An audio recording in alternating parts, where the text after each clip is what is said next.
Nice to see you. How are you?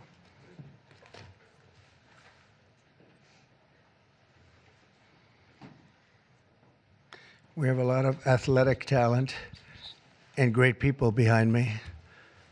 And they're going to do some very important things for our country. Nobody knows LT, right? LT, greatest ever. Lawrence Taylor. You look good. You could play right now, I think, LT. You only look that way. Well, I'm delighted to be here with some of the truly great sports legends of all time as we formally announce the newest members of the President's Council on Sports, Fitness, and Nutrition. This is an important step in our mission to make America healthy again. It's something that's very important, what we're doing, very important. Dating back to the administration of President Dwight D. Eisenhower, this council has championed the vigor and strength and vitality of the American people. Today, we continue that very proud tradition. This group is led by two-time major champion and one of the greatest players in the world, one of the highest ranked, and he just had a phenomenal Open Championship, as you probably saw, shooting one round that wasn't so good, and then he came back with about a 65 or something. He was getting a birdie on every hole. They were worried he might not make the cut, and he made the cut by about 200 strokes. It was pretty amazing, and he had a great week, actually. And he's also the longest hitter of a golf ball, I think ever, but, you know, they say ever. I would say ever. And the longest in the world today, and it's Bryson DeChambeau. He's a great guy, been my friend for a long time. And from his storied amateur career, where he won the U.S. Amateur, I think once or twice. Did you win it? It was once, and then the NCAAs as well. Okay, you won a lot of other championships, but U.S. Amateur champion. And then, as you know, he won at Winged Foot, won the U.S. Open in Pinehurst. And Bryson has always been a phenomenal ambassador to sports and to golf, but generally to life, in my opinion. He's a smart guy and a good guy, great guy, loves our country. We're also pleased to be joined by Secretary of Health and Human Services, Robert F. Kennedy, Jr. Bobby, you do a great job. He's got some big things happening, and he's got some big statements to be made very shortly in terms of, over the next few months, in terms of what they've been doing and finding answers to some very, very important questions. Secretary of Education, Linda McMahon, who's phenomenal, wherever you may be, Linda. Hi, Linda. What are you doing back there? And look, you've been reading about her exploits and the job that she's been doing, and we're very proud of her. Council Executive Director, Catherine Granito. Thank you very much. Thank you. Great job. And several other new members of the council, including J.D. is here, our fantastic Vice President, and Scott Bessent, and we're making a lot of deals. We're making deals for trillions and trillions. Nobody's ever seen anything quite like it. We just made a couple of others a little while ago. I don't know if you'd be interested right now. I won't even bother telling you. This is about sports and about health. One of the best defensive players ever, I think probably acknowledged to be the greatest defensive player in the history of the NFL, a friend of mine for a long time. Too long, right, Lawrence? Lawrence Taylor, he's an incredible guy. And just been my friend a long time, haven't we? Huh? Knew him forever. One of the most accurate kickers in NFL history, a young guy still. He can kick it long. I think he's, I guess he's considered the best there is in the business, Harrison Butker. So, Harrison, where are you, Harrison? He's a handsome guy, by the way. It's usually not my thing, but he is a good-looking sucker. One of the truly greatest golfers ever to play on the LPGA Tour. A lot of people say the greatest female player ever, and a lot of people would say just one of the best players ever. She's phenomenal. I've played a lot of golf with Annika Sorenstam, and she's amazing. Just had an really storied career. Hall of Famer, easily a Hall of Famer, by the way, right at the top of the list. So it's great to have you with us, Annika, and say hello to the family. And then she was here not so long ago with Gary Player, where she got the Presidential Medal of Freedom, and so did he. He's won 168 tournaments and 18 majors, 9-9, and she's the same in terms of the women's game. But that was a great time. It was a great honor to give it to you. You really deserved it. It's the highest medal you can get outside of the Congressional Medal of Honor. That's the military version. And the other is the Presidential Medal, and you got it. So thank you very much. 14-time WWE World Champion, and he's a man who you're not going to mess around with. Even Bryson said, I think I'll take a pass on him, right? You're going to take. And he's another one who's been my friend for a long time. He's really an amazing athlete. Triple H. Here he is. Oh, that's still very strong. He's a strong guy. And it's great to have you. And you felt very strongly about this, about the council. 100%. Yep. Well, it's a great honor to have you. Offensive lineman, NFL, very respected, very smart. Cody Campbell. Thank you, Cody, very much. Thank you very much. In addition to the people here, we have other council members that want to just pay their respects. One of the greatest players and athletes ever. You could say, when you look at records, there's probably nothing like it. Tiger and Jack. This is Jack. Tiger was here not so long ago getting the Presidential Medal of Freedom also. He's a fantastic guy. And on the council, we have Jack Nicklaus, and he sends his regards. We have Gary Player, one of the greats. Nellie Corder, who's a phenomenal young, I think you'd say great young player. Annika, right? She's a fantastic person, too. NFL icons, Tony Romo, also a great football player. Quarterback, also a great golfer. Nick Bosa, who's, you know him, he's a modern-day version of Lawrence. What do you think? He's pretty good, right, Lawrence? Pretty good. He is. Saquon Barkley was on the council. And Tua Tagovailoa, the quarterback, who is really, he's been fantastic. He's been, when he's not injured, he's great. He's got to stay healthy. But he's a great guy. NFL Commissioner Roger Goodell is on the commission. NFL Commissioner Gary Bettman. And the great one, Wayne Gretzky, is on. And a man who also received the Presidential Medal of Freedom, Mariano Rivera. And when I looked at his record, it was unbelievable. The Sandman, my wife said, why do they keep playing the Sandman when he walks in? And I said, because he just puts the batter to sleep. He was great. When you look at his record compared to second, and Raleigh Fingers was great, and he was really great. But when you look at the record, boy, Mariano had a record. I've never seen anything like it. He was so high up. The order that I'll sign today in a few moments directs the council to develop strategies to improve America's physical fitness and renew the American spirit, excellence, competitiveness, and sportsmanship. To that end, I'm pleased to announce that we're officially restoring the Presidential Fitness Test and the Presidential Fitness Award, and it's going to be a very big thing. From the late 1950s until the 2013, graduate scholars all across our country competed against each other in the Presidential Fitness Test, and it was a big deal. This was a wonderful tradition, and we're bringing it back. I think Bryson and everybody here wanted to see if we could bring that back, and it's turned out to be very popular to do.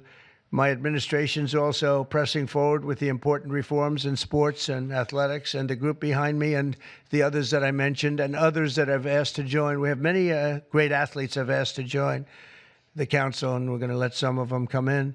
But they're going to also be working on college football in terms of what happened. It's a mess. What happened? It's what they're doing with college football, and the fans are upset about it, and players are being taken from team after team and being traded around like playing cards, and a lot of money's passing, and nobody knows what's happening. So these people behind me are going to be very much involved in figuring that whole thing out and working on it and trying to bring some sanity to that incredible, not only the football, college sports, very, very bad for women. It's very bad what's happening, because now all of a sudden there's no women that are able to get the money that they're talking about. You know, it seems to be going mostly to football, some basketball, and women's sports are being totally decimated. We know that, Annika, you know, with this. It's all going into football, and some to basketball, and everything else is being left behind. And women are being left behind, and lesser sports are being left behind, and the Olympics is being decimated because that was like training for the Olympics, and now we're not going to have that many of those sports left. The smaller sports, they're almost going to be completely wiped out. This is crazy what's going on. We banned men from competing in women's sports, and last week the United States Olympic and Paralympic Committee announced that they will be complying with that order, so there won't be men playing in women's sports. That seemed like an easy one. They say it's an 80-20 issue during the campaign. I said, no, that's not 80-20. That's 97-3. Maybe it's 98-2, perhaps. And last Thursday, we terminated third-party pay-for-play schemes in collegiate athletics and effectively saving. We saved college sports, but now we have to make it. We have to heal it, because it's really a mess. It's a real mess. This council will play an important role in shaping these new policies and ensuring that we preserve the American athletic tradition for many generations to come. And in the years ahead, we'll have the chance to showcase our nation's athletic dominance in the world stage as we host the America 250. So we have America 250, and we have, it's going to be incredible, the Patriot Games.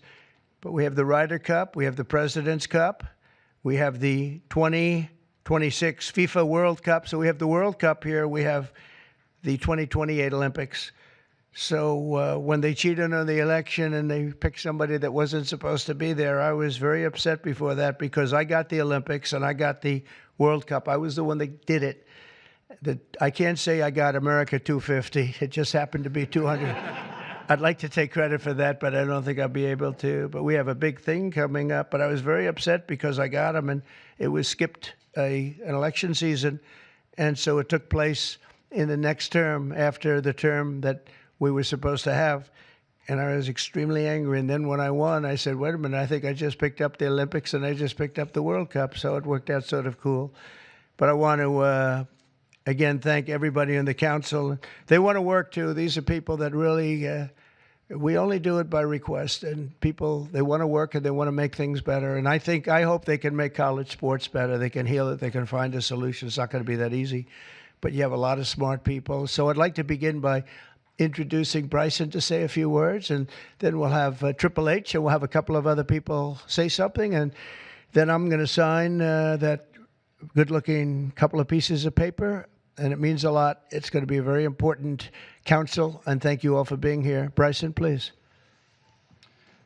Thank you, everybody, for being here. And first off, I'd like to say thank you to President Trump and Vice President Vance for your support and this initiative and council. And to be honest, I never would have thought that this opportunity would have been here right at our doorstep. We have an opportunity at being the 70th anniversary of the President's Council on Sports, Fitness, and Nutrition to literally change the fabric of kids' lives. And our first initiative is to bring back and reignite the President's Fitness Test, and then also reestablish some key other metrics on guidelines around building some communities, and also, again, with the President's initiatives around college, we think we can help in that regard too. But we've got a great established council with us that we believe we can change the fabric of our communities and kids' livelihoods for the future generations that are to come. I can't thank you guys enough, and looking forward to making massive changes in kids' lives and in our America's future. Thank you. Thank you. First of all, I'd like to say the same. Thank you to President Trump. Thank you for this honor. I'm humbled by it. I'm truly honored to be on this. Vice President Vance, thank you very much. Secretary Kennedy, truly appreciate all that everybody is doing for the health and wellness of the entire country. For me, since I was 14, this has been such an important part of my life. Health, fitness, sports, nutrition, all of it. I think learning that at a young age sets you up for success in life. And without it, you're at a lesser place for it. So I look forward to the opportunity to do this. I look forward to the opportunity to help make our youth healthy, help get them engaged in sports, and let them learn what it takes to be successful in life. So thank you very much for the honor. Thank you. Very much. Thank you. Thank you. Bobby, please. Thank you very much, Mr. President. In December of 1960, a month after he won the election, my uncle, who was about to be president, wrote an article for Sports Illustrated called "The Soft American," and he was lamenting the fact that America had prided itself on its beef jerky toughness, and that we were losing that. We were falling behind Europeans. We were falling behind other nations. And he was signaling with that article that he was going to make physical fitness of our kids the centerpiece of his administration. And I'm so grateful to President Trump for bringing back this tradition. I was talking to Paul before we went in here. We were part of the Council on Physical Fitness when we were kids. And you had to do sit-ups, you had to do pull-ups, you had to do shuttle runs, you had to do 1-mile runs. And they awarded the top 15% with a patch and with recognition and with certificates. And for me, it was a huge item of pride when I was growing up. And we need to reinstill that spirit of competition and that spirit and that commitment to nutrition and physical fitness. And I'm so grateful to President Trump for your leadership in bringing this back for our country. Thank you very much. Anna, representing the great women in sports, please. Thank you. Thank you, Mr. President, Vice President Vance. This is truly an honor. I want to thank the team behind me here for giving us trust to be able to do this. Sport has always been part of my life, and the importance of living a healthy, active lifestyle cannot be any more important than nowadays. So thank you for the trust, and I can't wait to get to work to make a difference in kids' lives, but also in people's lives. I think the time is so important. Obesity is the highest it's ever been. Mental health, as we all know, the need ought to be tackled. So thank you for the trust, and look forward to going to work with the team behind me. Appreciate it. Thank you, Donna. Lawrence, you want to say a few words? Come on up. Come on. He's a little shy, but once he gets going, nobody can stop. Oh, no, that don't stop. I'm just proud to be on this team. I don't know why. I don't know what we're supposed to be doing, but I'm here to serve, and I'm here to serve you. Okay, so I'm going to do the best I can for as long as I can. Thank you very much. Nobody like him. Come on, young superstar. Obviously very excited to be here. Thank you, Mr. President, for allowing me to serve on the council.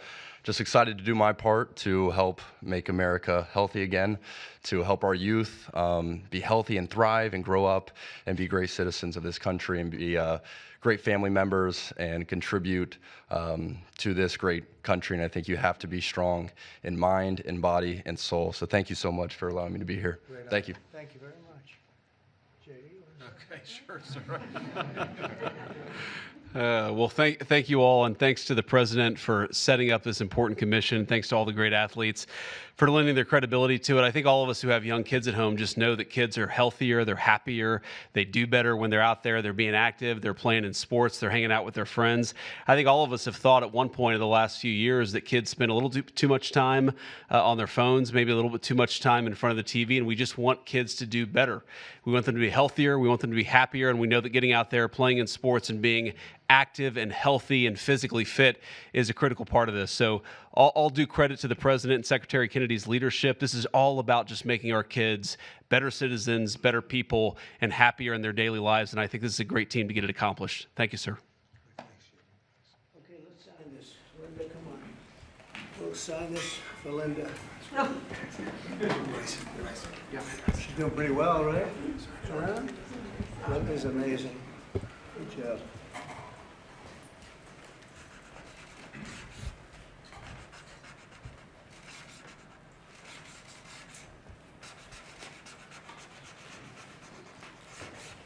Okay, we got it. I think we're good.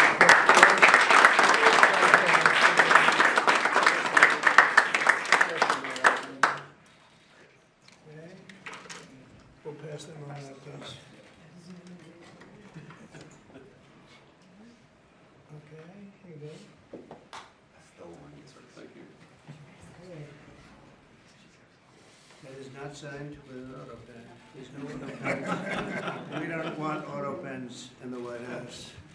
Okay? Any questions, please? About it? I think probably. Mr. President, what has sports meant to you? And did you have a sports hero growing up? Maybe Lawrence Taylor. I don't know. It could be Lawrence. Or I know him so well. Well, a lot of sports heroes. It meant a lot. I was always a person that loved playing sports. I was good at sports. When you were really focused on sports, you thought about nothing else. There was nothing else outside. It kept you. And to an extent, this is one of the reasons I like golf. You get away for a couple of hours. I play quickly and get through it. And for 2 hours, you're not thinking about all of the nonsense and all of the important things, frankly, but it cleans your mind. No, I think sports is so important. I think what this council is doing is going to be very important. And it gives you a little exercise, sometimes a lot of exercise. It's a great thing. It's a great thing. Sports are, you learn about people and you learn about how people compete. Now, it doesn't mean that if somebody's not a good athlete, a lot of people just are not good athletes, so they can't compete. But you learn about people playing sports and playing sports with and against some.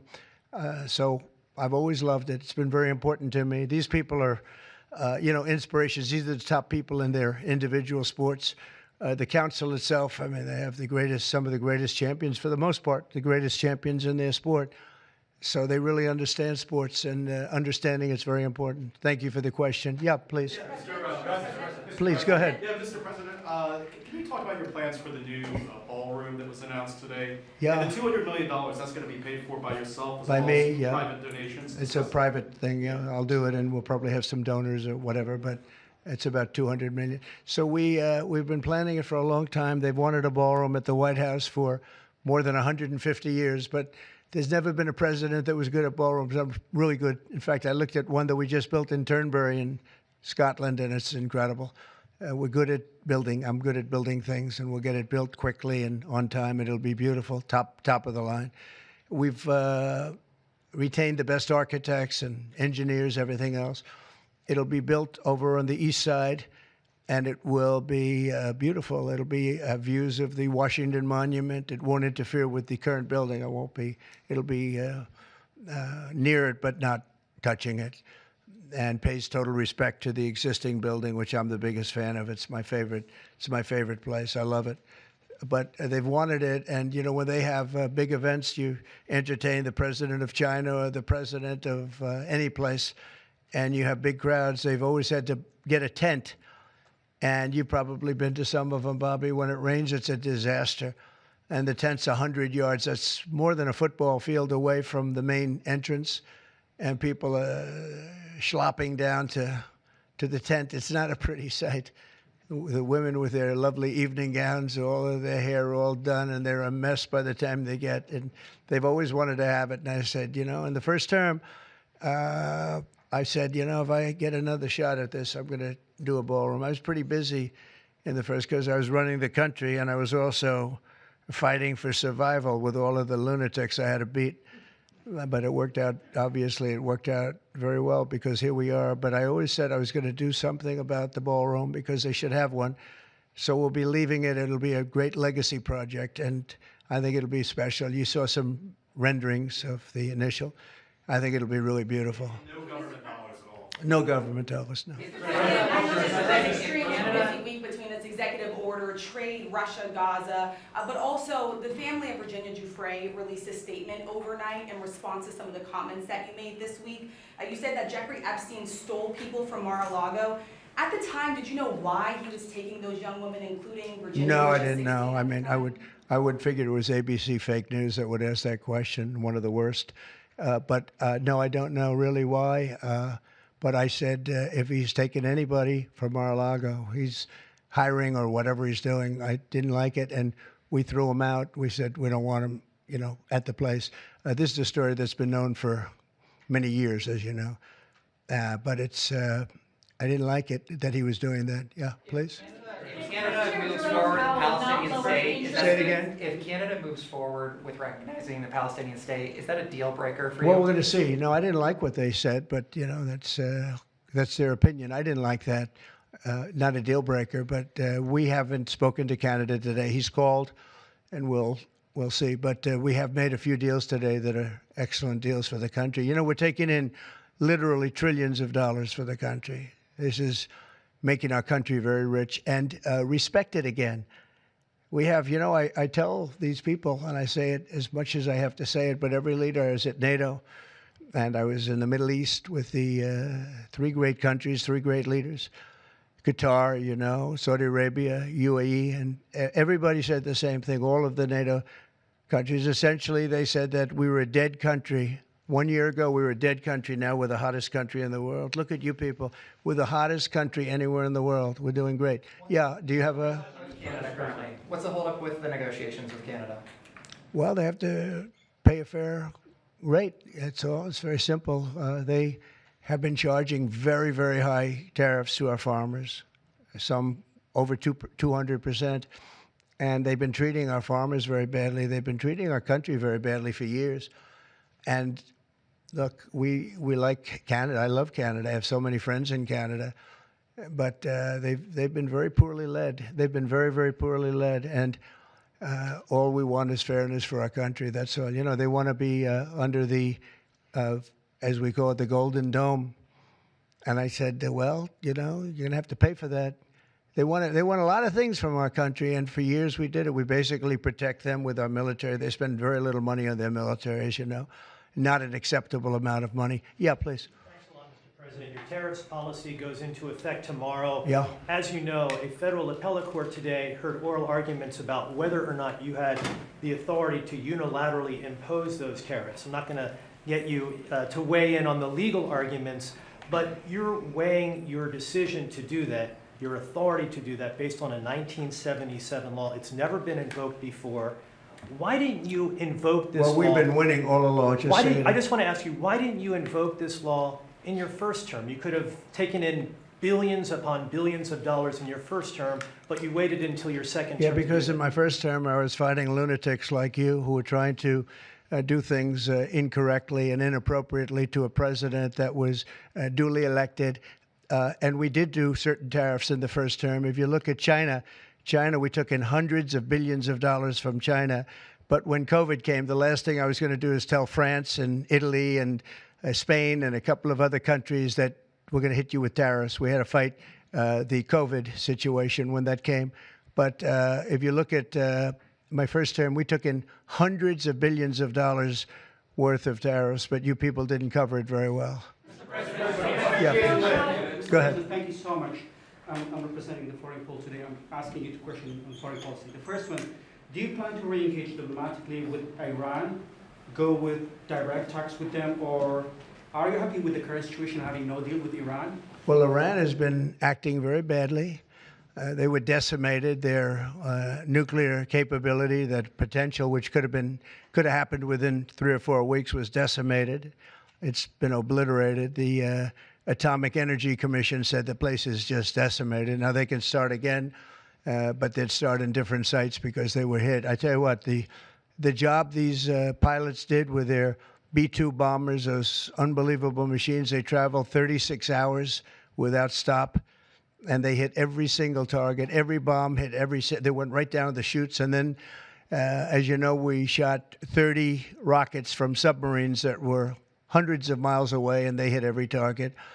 So they can start again, but they haven't been saying the right thing. I will say Iran has not been saying the right thing. They have not been speaking nicely, and they should be. Yeah, please. President Powell not lowering interest rates again. Many people say that he's playing politics with the futures of millions. Well, he is. We call him Too Late. He's Too Late. It's his new nickname. He's Too Late Powell. He's a terrible Federal Reserve Chairman. Not only that, he's building a building. He's at $2.9 billion. It's actually 3.1 if you include other areas that are essentially the same thing.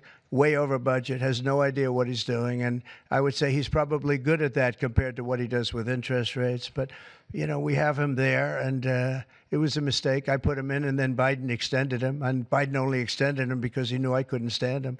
And that turned out to be not a good thing for Biden. Although he did lower interest rates just prior to the election, didn't work out too well for them. But he did lower them pretty substantially just prior to the election. No, he's a political hack, not very good. He's not a smart guy, Brian. Mr. President, sports fans have been very supportive to go back to the original names of Cleveland Indians, the Washington Redskins. Oh, I love that. Love the sound of that. Well, I do the Washington Redskins. I think they should do it. I told the mayor and I told people that they should bring back the name. If they bring back the name, you'll have a lot of excitement. And I mean, Cleveland Indians, how about that? That was an original franchise, 1903 or something, 1906, an original, the Cleveland Indians. And what do? They changed the name from Indians. What's wrong with the word Indian? You know who is upset about it? The Indians are upset about it. They're upset about Redskins, too. So Redskins, I guess you'd say it was a little bit lesser of a case, but people want to see the Redskins, and the Indians want to see the Redskins back. No, I recommend it. I was asked that question the other day. The Washington Redskins, it's a fabled franchise. And now, I don't even know what the hell their last name is. What are they to Commanders or something? Is it Commanders? It's not a good name. About President Biden, sir. About President Biden, sir. May I ask you a question? Wait a minute. No, not you. You. Mr. President, Kamala Harris, as you know, is not running for governor of California. She's not going to do it. What do you see in her political future, sir? Well, she can't speak. She can't talk. She can't do an interview. I thought it was a very strange campaign that we had. But, you know, I had two of them. We were up by like this massive number of points on Biden, and they said, let's change to Kamala. Nobody knew who Kamala was. Nobody knew her last name, Harris. They said, we're going to get Vice President Harris. Everyone said, who the hell is Harris? They only knew her by the first name. But no, I thought she was a terrible candidate. Look, don't forget, she didn't really get the nomination. I mean, that whole nomination was strange. She was the first one out. You know, she took a good amount of points with her when she announced, but nobody knew her. And once they got to know her, she dropped out very shortly after she started. And she started with a pretty good, you know, she was like in second or third place. But I don't know. I mean, I wouldn't call her a skilled politician. Would you? She's also coming out with a book. Any plans to buy it? I don't know. I think I'm going to buy it. I'd love to see it. No. I'd find it. Look, I find everything in politics interesting. I sort of enjoy politics. She wasn't a skilled person. You know, you have skilled politicians, really skilled politicians, and then you have some that aren't. And she was put in a very tough position, I think. She did have a 6-week honeymoon. They were told me, the pros said, you know what, she's going to have a 6-week. And she did. She was like untouchable in terms of everybody thought great. But she didn't do any interviews or anything, which was strange. Not even friendly interviews with friendly reporters like her right there, a really friendly reporter. And you know what happened? People said, what's wrong with her? Why isn't she doing? She made a mistake. She should have done interviews. She didn't run a great campaign, but we beat Biden, and then we had to beat, nobody's beaten two. I had to beat two. That's like Dana White, the great Dana White has a fight, and he has a fighter that's getting the hell knocked out of him. They say, well, let's take him out and put somebody else in. Didn't seem fair to me at the time, but where are we? We're in the White House. So, I mean, you know, so it worked out. Very serious question here.